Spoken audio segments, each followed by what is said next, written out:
성전은 이런 곳입니다 라는 제목으로 함께 은혜를 나누겠습니다. 지난주에 예수님께서 나귀를 타시고 예루살렘에 이렇게 입성을 하셨잖아요. 그것이 이제 절기로 따지면 우리 절기로 무슨 날이죠? 이렇게 당황스러울 수가. 종려주일. 네. 그 종려나무 잎사귀 흔들면서 주님을 환영했잖아요. 종려주일. 요일로 말하자면 그날은 주일이었습니다. 우리 기준으로 주일. 이제 오늘 본문 말씀은 그 다음 날 무슨 요일? 월요일이죠. 월요일에 있었던 사건이에요. 그러니까 이제 고난 주간의 일정이 이제 쭉 시작이 되는 거죠. 오늘 월요일 날 이제 성전에 예루살렘에 들어가신 지 두 번째 되는 날 예수님이 성전에 들어가셔서 매매하는 자들을 다 내쫓으시는 장면입니다. 유명한 그 성전 정화 사건이라고도 불려지는데요. 먼저 지도를 좀 하나 보여드릴게요. 이 성전 어디에서 있었던 사건인가를 보겠습니다. 성전은 요거를 말하는 거예요. 요게 이제 성소와 지성소가 있고 재물 잡는 뜰이 있는 성전. 그다음에 이제 요거는 그 성전을 둘러싸고 있는 이제 그 외벽인데 오늘 그 예수님이 들어가셔서 성전을 정화시키는 요 장소는 어디냐면 요 빨간색 돼 있는 여기입니다. 이방인의 뜰이라고 이름이 붙여졌어요. 왜냐하면 요 공간에는 아무나 다 들어갈 수 있어요. 이방인들도 들어갈 수 있어요. 그래서 여기를 이방인의 뜰이라고 하죠. 그러면 진짜 요 성전 안에는 아무나 못 들어가요. 여기도 이제 이렇게 단계가 있는데 여기는 뭐라고 돼 있어요? 여인의 뜰. 저 입구는 여인들만 들어갈 수 있는 거예요. 그러니까 여인들까지만. 여인들은 더 이상 못 들어가요. 그 다음에 여기를 더 넘어가면 여기가 바로 이제 유대인 남성들 그리고 제사장들 들어갈 수 있는 곳이고 이 안에 지성소에는 이제 대제사장만 들어갈 수 있는 데죠. 이렇게 이제 구역에 따라서 들어가고 못 들어가고가 정해져 있습니다. 근데 오늘 이 성전에서 매매하는 요 장소는 어디냐면 요 이방인의 뜰입니다. 요걸 머리에 두시고 말씀을 들으시면 좋겠어요. 자, 오늘 말씀을 보면 이 이방인의 뜰 안에 지금 어떤 사람들이 있는 거예요? 그렇죠? 매매하는 사람들, 돈 바꾸는 환전하는 사람들, 비둘기 파는 사람도 나와 있죠? 예수님이 이 가판대를 다 뒤집어 엎으시는 거예요. 영상을 좀 하나 보여드리겠습니다. 이 영상은 요한복음을 바탕으로 해서 만든 영상인데요. 예수님이 화내셨다 그러면 어느 정도로 화를 내신 걸까? 우리가 잘 상상이 안 돼서 영상을 한번 보여드린 거예요. 예수님은 왜 이렇게 분노하시고 다 뒤집어 엎으셨을까?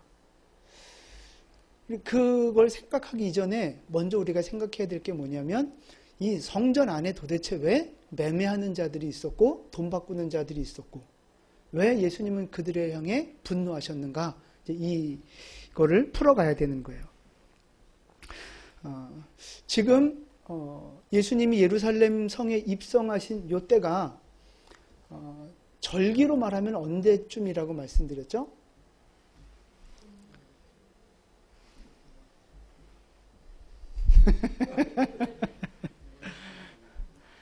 유월절. 네. 가장 큰 절기 중에 하나 유월절이라고 말씀드렸어요. 그래서 예수님이 어린 양으로 잡혀 죽으시고 다시 부활하시고 이 고난주간과 부활주일하고 같은 절기라고 말씀드렸잖아요. 이럴 땐 겸손하지 않으셔도 돼요. 뭐 굳이 이렇게 내가 그 설교 영상 조회수 안 올라가는 이유가 있었어. 네. 우리 교인만 안 들어, 우리 교인만.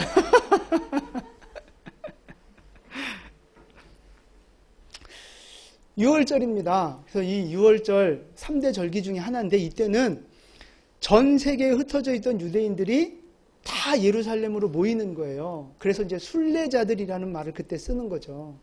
그래서 예루살렘에 모여서 제사를 드리고 절기를 지키는 거예요. 그런데 이 유월절 제사를 드릴 때 뭐가 필요해요? 그렇죠. 제물이 필요한 거예요. 제물이.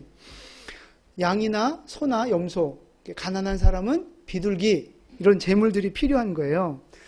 근데 예루살렘 옆 동네 살던 사람은 괜찮은데 저 멀리서 다른 나라에서 이렇게 오는 사람들은 거기서부터 양을 끌고 올 수 없잖아요. 소 끌고 올 수 없잖아요. 그러니까 어떻게 해요? 그죠? 돈을 갖고 와서 예루살렘에 와서 사는 거예요, 재물을. 그래서 지금 요 이방인의 뜰에서 그렇게 지금 그 순례자들을 위해서 성전 재물을 준비했다가 이렇게 사고팔고 하는 거죠. 그럼 좋은 거 아니에요? 순례자들한테 당연히 합리적인 거고 좋은 거 아닙니까? 뭐가 문제예요? 시장이 아니니까. 그치. 네. 마트 가서 사야 되는데. 네. 네, 그렇죠. 성전에선 뭐 팔면 안 되고 마트 가서는 기도하면 안 되고. 그것도 아니에요? 그래요? 그래요? 그럼 네 건 내 거고 내 건 내 거고 뭐 이런 거네요. 네. 보세요. 축복합니다. 저는 늘 우리 성도님을 축복합니다.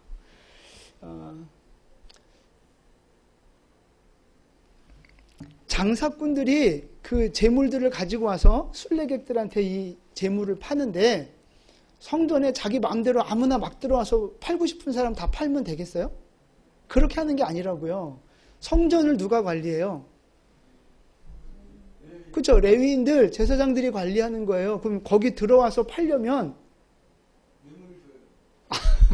뭐 뇌물을 줄 수도 있고 그냥 상식선에서 그 레위인들, 제사장들의 허락을 받고 그들의 그 어떤 관리 하에서 매매를 할 수 있는 거죠.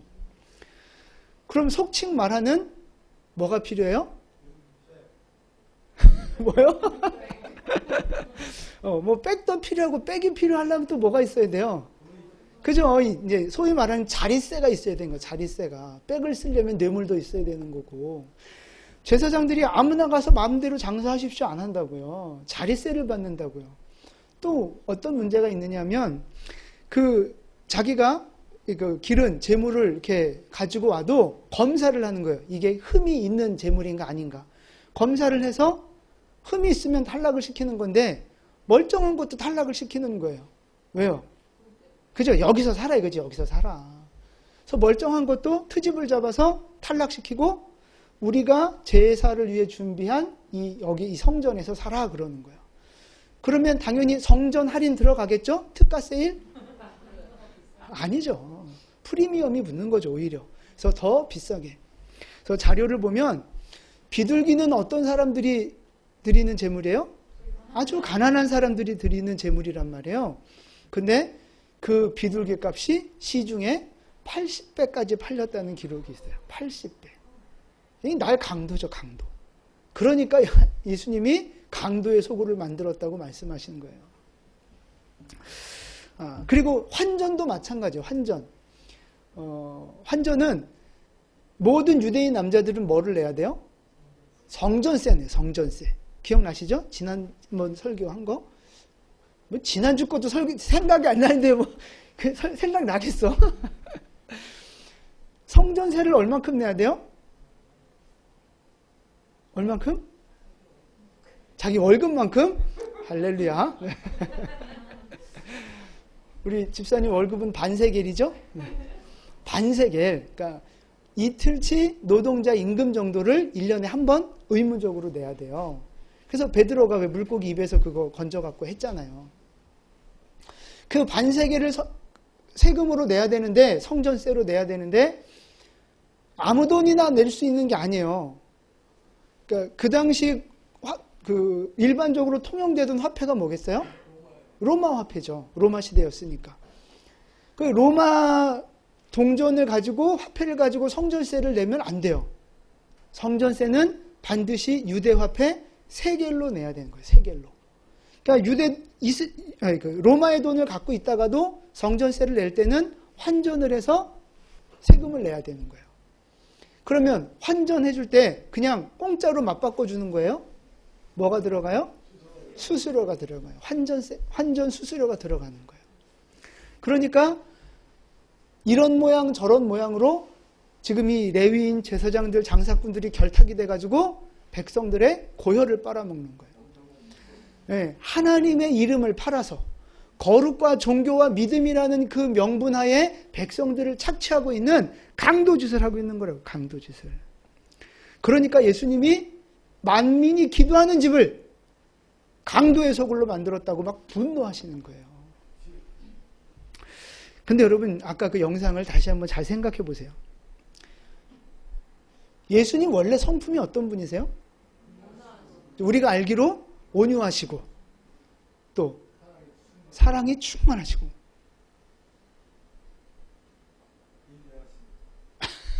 인내하시고 오래 참으시고 인자하시고 절대 화내지 않으실 것 같고 뭐 이런 분이란 말이에요.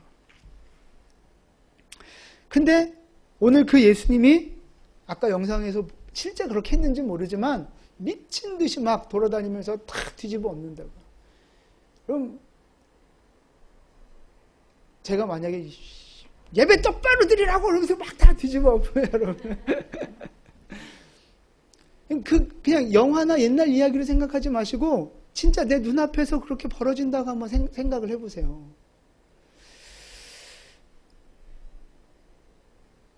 제가 여기서 막 강대상을 뒤집어 엎으면서 예배 똑바로 드려야지 이게 뭡니까? 막 그러면 아유 목사님 너무 심한 거 아니야? 너무 이렇게 좀 다혈질 아니야? 뭐 이러지 않겠어요? 그리고 이제 난 딴 교회 갈 거야 뭐 이러지 않겠어요? 예수님이 이러셔도 돼요? 네, 네. 예수님이 혹시 분노 조절 장애가 있는 건 아닐까요? 예수님이 왜 이렇게 막 뒤집어 엎으실까? 예수님이 오늘 분노하신 것과 우리가 분노하는 것에는 차이가 있어요. 무슨 차이예요? 우리가 화내는 건 여러분 왜 화내요? 성질이 더러워서 성질이 더러워서 다듬어지지 않으니까 인간적인 감정으로 막 우리는 혈기를 부리고 폭발을 하는 거죠. 근데 오늘 예수님이 분노하시는 건 뭐예요? 죄에 대한 분노, 거룩한 분노를 표현하고 계시는 거예요. 죄를 심판하고 악을 심판하는 그 거룩한 분노를 보여주고 계신 거라고요.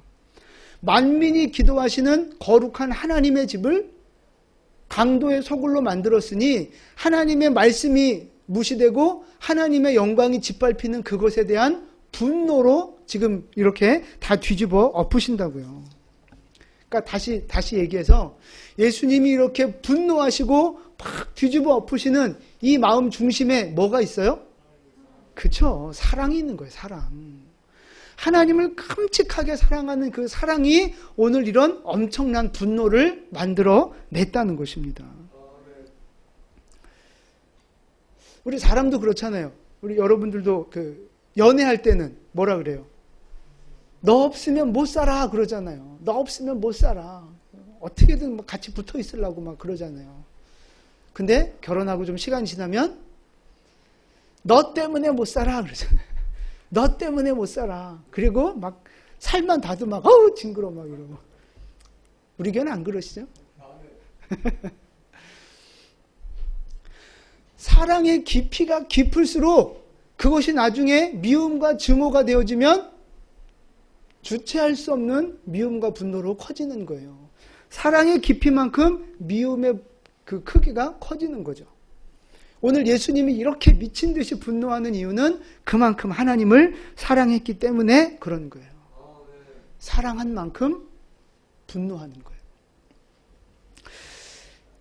생각을 해보세요. 만약에 누가 뭐 이렇게 깡패 같은 이상한 놈들은 와서 여러분 자녀를 막 때리고 막 죽이려고 위협을 하고 막 돈을 뺏어가고 막 그래요.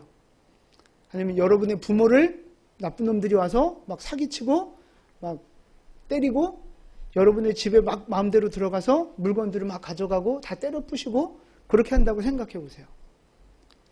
기분이 어때요? 괜찮아요? 네, 우리 민집사님 돌아버리면 큰일 납니다. 건들지 마세요. 이건 그냥 화가 난다는 정도가 아니죠. 그건 우리가 도저히 용납할 수 없는 그런 거죠. 왜 그렇게 뚜껑이 열리고 왜 이렇게 눈이 뒤집어져요? 사랑하니까 그런 거예요. 사랑하니까. 내 가족, 내 재산, 사랑하니까 그러는 거라고요. 그게 당연한 거예요. 당연한 거. 그러니까 지금 예수님이 이렇게 분노하시는 것도 마찬가지예요. 하나님을 사랑하니까 분노하는 거라고요. 원래 성전은 어떤 곳입니까? 원래 성전은. 그죠? 기도하는 집이에요. 예배하는 곳이고요. 하나님을 만나는 곳이고요. 하나님으로부터 받은 사랑을 다시 하나님께 돌려드리고 이웃에게 돌려드리면서 사랑과 어떤 섬김을 실천하는 곳이 바로 성전이라고요. 그런데 지금 여기에 있는 이 인간들이 뭐 하고 있어요? 강도짓을 하고 있다. 강도짓을. 하나님을 사랑하는 것도 아니에요. 백성들을 사랑하는 것도 아니에요. 뭐를 사랑해요? 돈 사랑은 돈 사랑. 자기 배를 위하는 사람들, 돈을 사랑하는 사람들이라고요. 그 악행을 예수님이 참지 못하시고 안 참으시고 분노하시는 거라고요. 죄악에 대한 분노입니다. 하나님의 사람들은요, 이 죄에 대한 분노가 있어야 되는 거예요.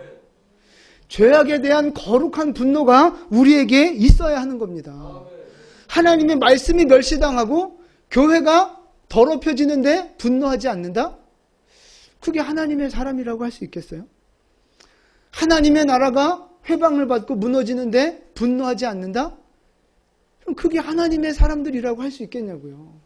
그럼 내 재산, 내 식구들 다 해를 입어도 괜찮아라고 말하는 거하고 뭐가 달라요?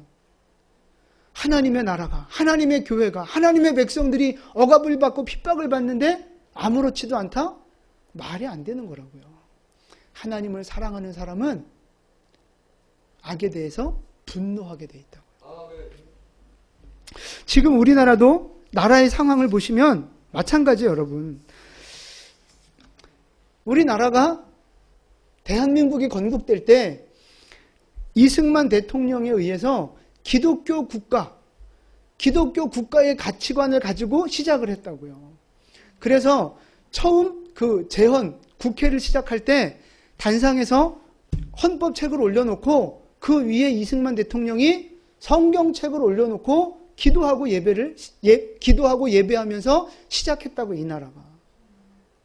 세상의 법보다 하나님을 더 우선시하는 그런 이 나라의 출발이 바로 그렇게 시작이 됐다고요. 하나님이 그래서 사랑하시는 나라, 하나님이 축복하시는 나라가 우리 조국 대한민국이라고요. 그런데 지금 이 나라 안에 사회주의, 공산주의 사상들이 빠르게 번져나가서 이 나라를 무너뜨리려고 하고 있다고요. 아니라고 말할 수 없어요. 제가 지난번 한 말씀드렸어요. 지금 청와대에 들어가 있는 대통령부터 수많은 사람들이 좌익사범과 소위 말로는 민주화 운동이지만 다 북한 좋다고 북한 추종하는 그런 사람들이 그렇게 그 전력을 갖고 있던 사람들이 지금 청와대에 다 자리 잡고 있다고요. 그 사람들 중에 누구 하나라도 전향한 사람이 있습니까? 나는 옛날에 그 모습이 잘못됐다고 생각한다. 전향하고 거기에 앉아있는 사람이 있어요? 단 한 명도 없어요. 그들이 옛날부터 김일성이 내렸던 그 지령을, 그 주체사상을 그대로 가지고 아직도 그 꿈을 이루려고 하는 사람들이 지금 그 자리에 앉아있다고요. 그러니 세상을 바라보는 시각과 정책을 펼치는 정책의 방향과 법을 만들어가는 그 방향들이 다 어떤 거겠어요? 사회주의, 공산주의 사상을 바탕으로 그런 것들이 이루어져 가고 있다고요. 조국, 산호맹 출신, 사회주의 노동자 연맹, 이 대한민국을 전복시켜서 사회주의로 만들어 북한으로 갖다 바치겠다고 결성했던 그 핵심 인물 중에 하나가 조국이라고요. 조국. 그런 사람을 법무부 장관에 앉혀놨단 말이에요. 그런데도 이 나라가 사회주의로 가고 있지 않다고요? 귀를 막고 눈을 막고 코를 막고 있는 건지 모르겠어요. 나라가 위기에 있다고, 위기에. 그 세력들이 지금 동성화를 합법화하려고 합니다. 인권이라는 이름으로. 여성 인권이라는 이름으로 낙태를 합법화시키고 있어요. 학생들 인권이라는 이름으로 학생 인권 조례를 만들어서 애들을 다 망치고 있다고요. 교회를 억압하고 있고 종교의 자유를 빼앗고 있고 이 감염병이라고 하는 이 건강에 대한 어떤 이 두려움을 볼모로 삼아서 국민의 가장 기본권인 종교의 자유까지 말살시키고 지금 교회를 핍박해가고 있다고요. 하나님을 사랑하고 자유 대한민국을 사랑하는 사람이라면 이러한 현실에 분노할 수밖에 없는 거예요. 분노하는 게 당연한 거라고요. 어떻게 내 나라가 망가져가고 있고 우리가 섬기는 하나님과 교회가 불합리하게 억압을 받고 있는데 거기에 대해서 나몰라라 하고 있냐고요. 말이 안 되는 거잖아요. 물론 동성애를 하는 사람이나 낙태를 하는 사람이나 어떤 이런 죄인에 대해서는 우리가 용서하고 품어주고 그들을 도와야죠. 복음으로 도와야죠. 그러나 죄는 미워해야 되는 거예요. 죄를 조장하는 그 악한 법은 뜯어 고쳐야 되는 거라고요. 사람들이 말합니다. 악법도 법이라고. 여러분, 악법이 법이에요? 법은 법이죠. 개떡 같은 법. 악법. 악법을 지켜야 됩니까? 소크라테스가 지키라고 했으니까 지켜야 되나요? 법의 본질은요, 인간을 보호하기 위한 안전장치입니다. 그게 법의 기본 개념이에요. 근데 그 법이 잘못돼서 인간을 해하고 하나님을 대적하는 법이 된다면 그 법을 지켜야 돼요? 고쳐야죠. 그 법을 고쳐야죠. 그러니까 나라가 정한 법을 어겨도 된다. 무조건 이렇게 말하는 게 아닙니다. 기본적인 법들은 다 지키는 게 맞죠. 그러나 불합리한 법들, 하나님을 대적하는 법들, 헌법을 파괴하는 법들, 이런 법들은 고쳐야 되는 거예요. 법을, 나라에서 만드는 법을 교회는 당연히 잘 따라야 됩니다. 무조건 따라야 됩니다. 라고 말하면요, 우리는 선교 못해요. 선교하면 안 돼요. 전도하면 안 돼요. 죄인이라고 말하면 안 돼요. 여러분, 그럼 그게 기독교입니까? 그게 하나님이 원하시는 뜻입니까?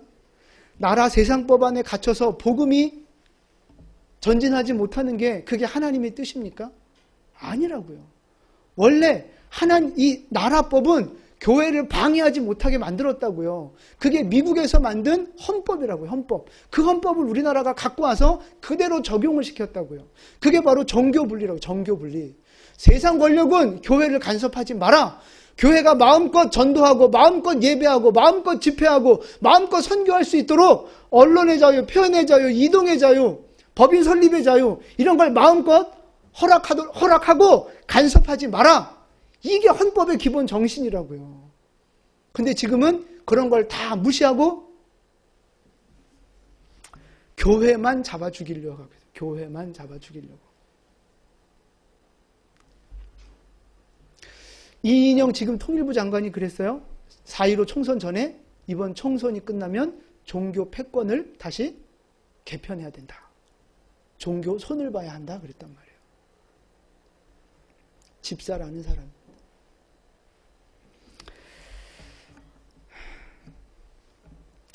현실이 이런데도 이 세상 악한 정부에 대해서 아무 소리 못한다고요? 저항하지 않는다고요? 하나님의 사람입니까? 묻고 싶은 거예요. 맹인 아닙니까? 영적인 눈이 어두워져 있는 맹인 아니냐고요. 아니면 가짜 성도든가. 하나님의 나라가 이렇게 억압받고 불의하게 핍박을 받고 있는데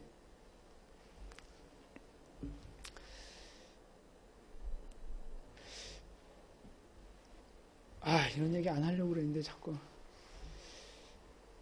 지난 주간에 우리 조 목사님하고 사랑제일교회를 갔다 왔어요.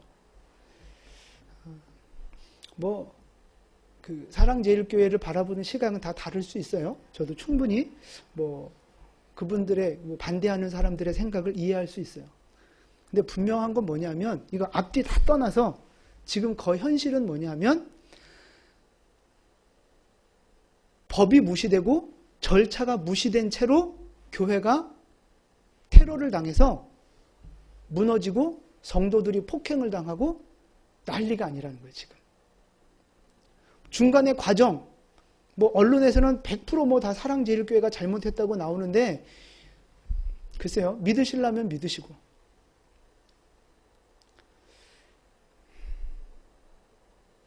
전쟁터예요, 전쟁터. 교회당이 가보니까 전쟁터예요.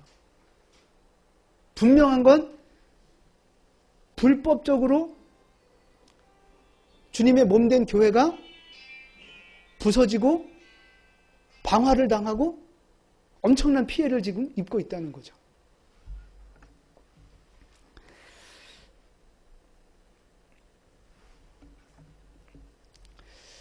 하나님을 사랑하는 여러분, 죄에 대하여, 악에 대하여 분노하는 여러분 되시기를 축복합니다. 그렇다고 우리가 뭐 막 나가서 데모하고 뭐 화염병 던지고 뭐 그러란 말 아닙니다. 세상을 똑바로 보고 내가 믿음의 싸움을 어떻게 싸워야 할 것인가. 또 때로는 교회를 위해서 나가서 우리가 뭐 시위도 할 수 있고, 하나님의 나라가 공격을 당하고, 그런데 그걸 그냥 방관만 하고 있고 기도만 한다? 전 그렇게 말하고 싶어요. 너네 집이 불타도 기도만 할래. 네 자식이 그 폭행을 당해도 기도만 할래. 저는 그렇게 물어보고 싶어요.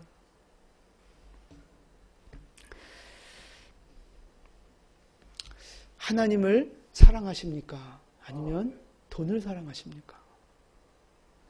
하나님을 위해 살고 계십니까? 자기 배를 위해서 살고 계십니까? 자기의 안위를 위해서. 하나님을 사랑하는 여러분 되시기를 축복합니다.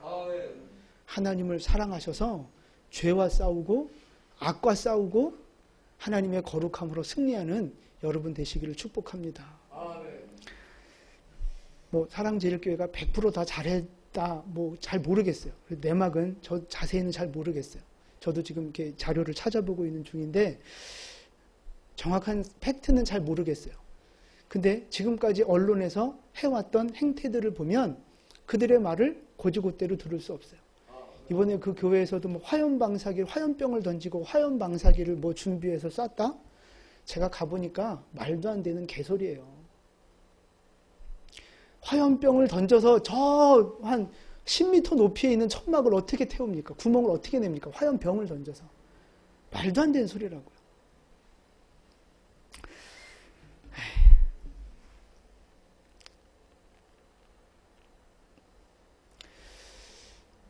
분명한 건 하나님의 몸된 교회가 지금 이렇게 박해를 받고 있잖아요. 예수님이 그러셨어요. 우는 자와 함께 울고 기뻐하는 자와 함께 기뻐하라고. 뭐 나중에 마태복음 25장 가면 또 나오지만 예수님이 그러셨죠. 마지막 심판날에. 너는 내가 감옥 갔을 때 나를 돌보지 않았고, 너는 내가 굶주릴 때 먹을 걸 주지 않았고, 너는 내가 추울 때 옷 벗어주지 않았다. 주님, 제가 언제 주님이 감옥에 갔을 때 내가 언제 안 갔습니까? 내가 언제 주님이 배고픈데 먹을 거 안 줬습니까? 주님 말씀이 뭐예요? 이 작은 자 하나에게 하지 않은 것이 곧 나에게 하지 않은 것이다. 그거예요. 저는 다른 건 몰라도 전광훈 목사님이나 사랑제일교회가 하나님 앞에서, 적어도 하나님 앞에서는 옳다고 생각합니다. 분명히 성령 받으신 하나님의 종이고 그분이 지금까지 해온 목회 사역과 기독교계의 영향력은 분명히 큰 거라고 저는 말씀드릴 수 있어요. 물론 표현이 좀 거칠고 좀 다듬어지지 않아서 그분이 원래 좀 막혔거든요. 그래서 그 기질이 그냥 나오는 거예요. 그래서 그런 부족함과 좀 아쉬움은 있지만 그분의 그 중심을 보면 하나님을 사랑하는 분이라는 거예요. 근데 그런 분들이 그렇게 고난을 당하는데 그분의 어떤 그 작은 단점들을 들춰내면서 저러니까 저렇게 당해도 싸지. 이건 아니라는 거죠. 이건 아니라는 거예요. 그럼 보세요. 지금 우리가 이것에 침묵하면 그 불똥이 나한테, 우리 교회한테 올 수 있다는 거예요. 보세요. 2월 달에 대구에서 신천지 때문에 팍 코로나가 퍼졌을 때 사람들이 그 신천지, 잘됐다, 신천지 잡아 족쳐야 된다, 잘됐다 막 박수 쳤잖아요.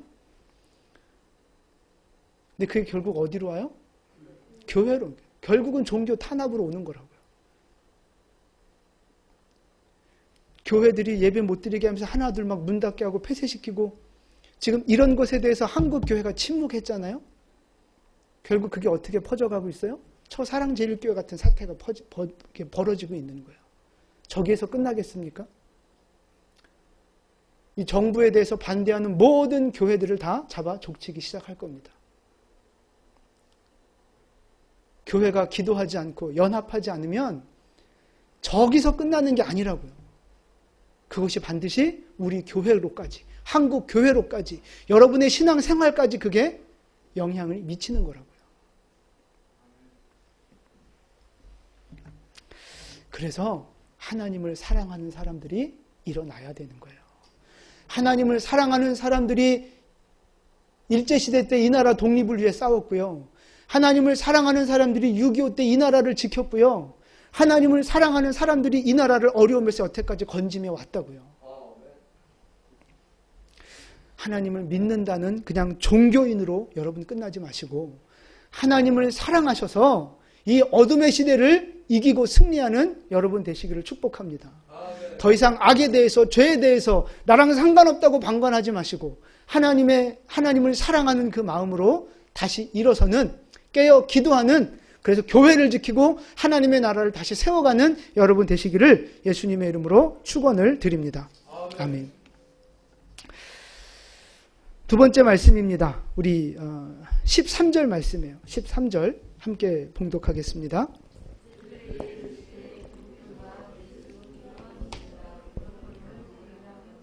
너희는 강도의 소굴을 만드는도다 하시니라. 아멘. 성전의 원래 용도가 뭡니까? 기도하는 집, 예배하는 집, 사랑과 섬김을 실천하는 집. 그게 바로 성전이라고요. 근데 지금 이 사람들이 성전을 어떻게 만들었어요? 강도의 소굴로. 다른 사람의 것을 빼앗아 버리는, 사랑 대신 미움으로, 베품 대신 착복으로 자기 배를 채우는 이런 강도의 소굴로 지금 만들어 버렸다고요. 성전을 더럽힌 거예요. 그래서 예수님이 분노하셨잖아요. 저는 오늘 이 말씀을 우리 개인에게 좀 적용해 보려고 합니다. 여러분, 지금 이 시대의 성전이 어디에 있습니까? 그죠? 예루살렘에만 있는 게 아니고 이 교회가 성전이고요. 조금 더 깊이 들어가면 우리 자신이 성전이라고. 예수 믿는 여러분 한 분 한 분이 바로 성전이라고요. 고린도전서 3장 16절 말씀입니다. 함께 봉독하겠습니다. 고린도전서 3장 16절.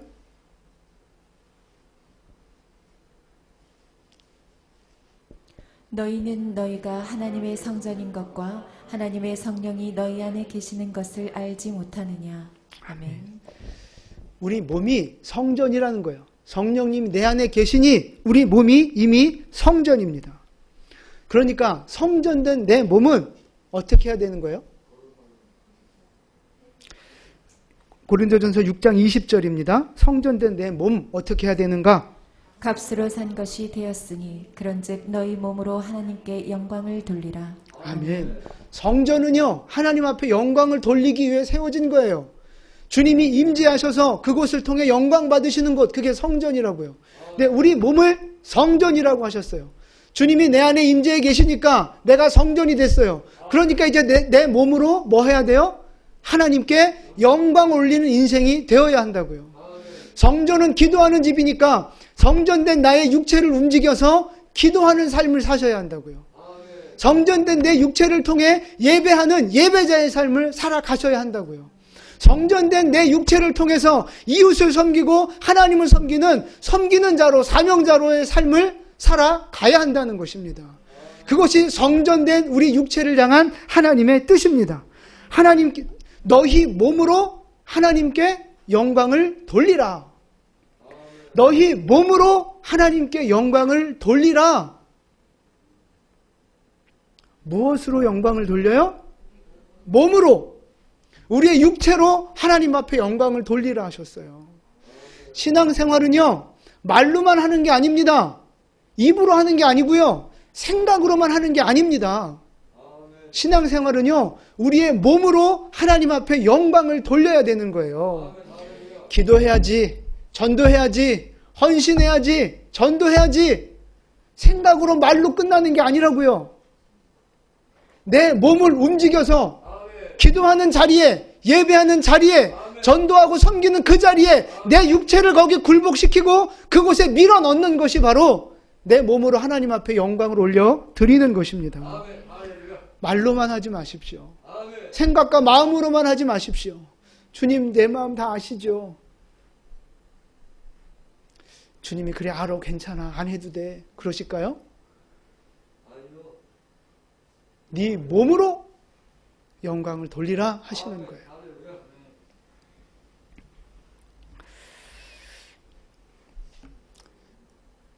우리의 육체를 하나님의 말씀 앞에 굴복시켜서 그 예배의 자리, 사명과 헌신의 자리에 갖다 놓으시기를 축복합니다.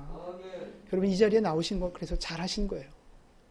사명의 자리, 우리 MIT도 나가고 훈련받고 전도하는 그 자리 여러분 잘하고 계시는 거예요. 하나님께서 여러분 복 주실 줄로 믿습니다. 갚아 주실 줄로 믿습니다. 근데 우리가 이 성전, 내 몸 된 성전을 갖고 하나님 앞에 영광 돌리지 않으면 어떻게 돼요? 고린도전서 3장 17절 말씀입니다. 누구든지 하나님의 성전을 더럽히면 하나님이 그 사람을 멸하시리라. 하나님의 성전은 거룩하니 너희도 그러하니라. 아멘. 하나님의 성전을 더럽히면요, 깨트리고 부서뜨리고 타락시키면 하나님이 그 사람을 멸하시겠다고 약속하셨어요. 경고하셨어요. 경고. 성전을 더럽히면, 무너뜨리면 하나님이 심판하신다고요. 보세요. 내 몸이, 내 육체가 성전이잖아요. 내 육체를 더럽히면 안 된다고요. 내 육체를 함부로 굴리면 안 된다고요. 성적으로 또 세상의 어떤 그 죄악의 모습으로 내 육신을 더럽히면 안 된다고요. 그럼 성전을 더럽히는 거기 때문에 하나님이 그 육체를 멸하신다고 경고하고 계세요. 성전의 본질, 예배하고 기도하고 내 육체를 들여 하나님을 위해 섬기지 않고 내 배를 위하고 내가 하고 싶은 대로 내 정욕대로 내 성전된 육체를 굴리면 하나님이 멸하시리라 경고하셨습니다. 정신 차리셔야 됩니다. 여러분, 정말 무서운 말씀이에요. 지금 여러분의 육체를 가지고, 성전된 육체를 가지고 어떻게 살고 계십니까? 누구를 위해 살고 계십니까? 무엇을 위해 살고 계십니까? 하나님이 피로 값주고 사신 성전입니다. 여러분의 육체는 하나님이 피로 값주고 사신 거룩한 성전입니다. 어디에 가서 무엇을 위해 지금 살고 계십니까? 하나님의 영광의 도구로 쓰임 받으셔야 합니다. 예배하는 일에 우리의 육체가 쓰임당하고, 사명 감당하는 일에 우리의 육체가 쓰임당하고, 기도하는 일에 내 육체를 사용하시도록 주님 앞에 올려 드리셔야 할 줄로 믿습니다.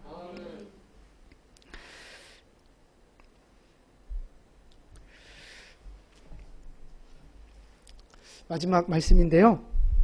예수님이 다 뒤집어 엎으셨잖아요. 분노하셨잖아요. 그리고 나서 무슨 일을 하시는가 보세요. 14절입니다. 14절 같이 봉독합니다. 맹인과 저는 자들이 성전에서 예수께 나아오매 고쳐주시니. 아멘. 성전 그 뜰 안에 있었던 맹인들, 저는 자들, 병든 자들, 그들을 예수님이 고쳐주시는 거예요.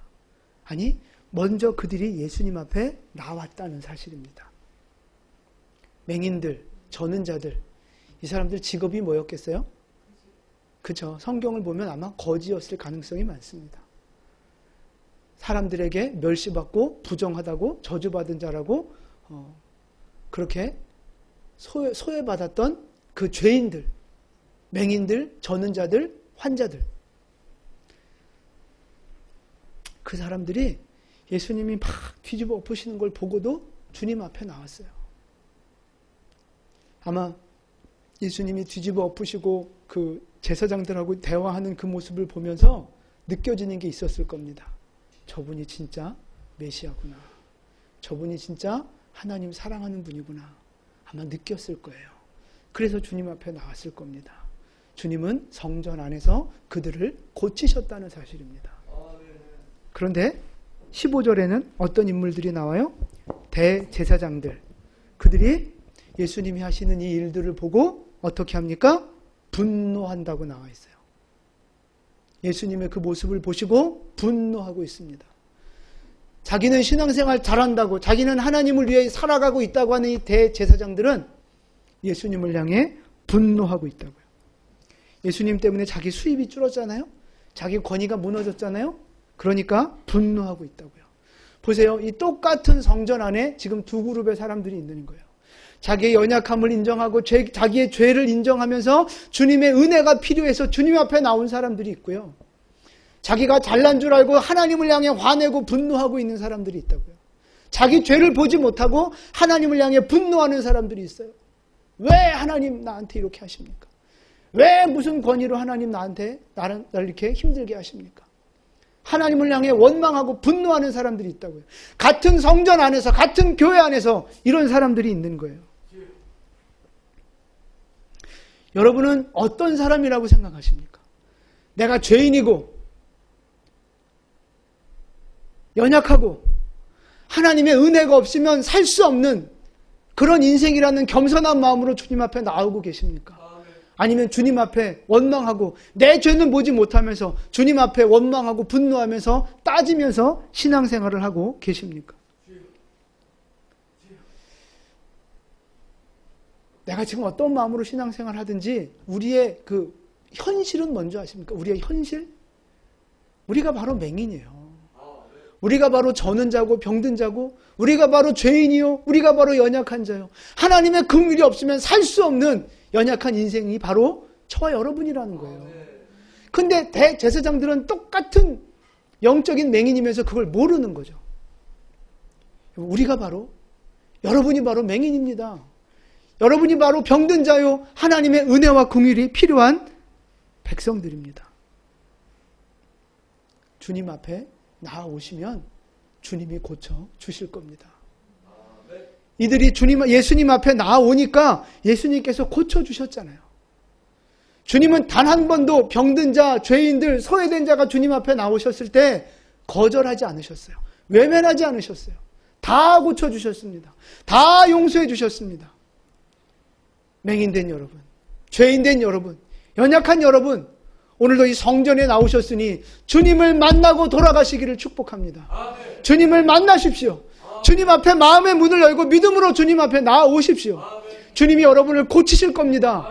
주님이 여러분의 죄도 용서하실 겁니다. 무너지고 병든 여러분의 마음과 삶도 예수님이 고쳐주실 겁니다. 회복시켜 주실 겁니다. 성전은 바로 그런 곳입니다. 성전은 바로 예수를 만나 회복되는 곳입니다. 성전은 바로 예배하며 하나님의 은혜와 축복을 회복하는 곳입니다. 이 성전의 은혜와 영광이 우리 모두에게 경험되어질 수 있기를 예수님의 이름으로 축원을 드립니다. 아멘. 기도하겠습니다.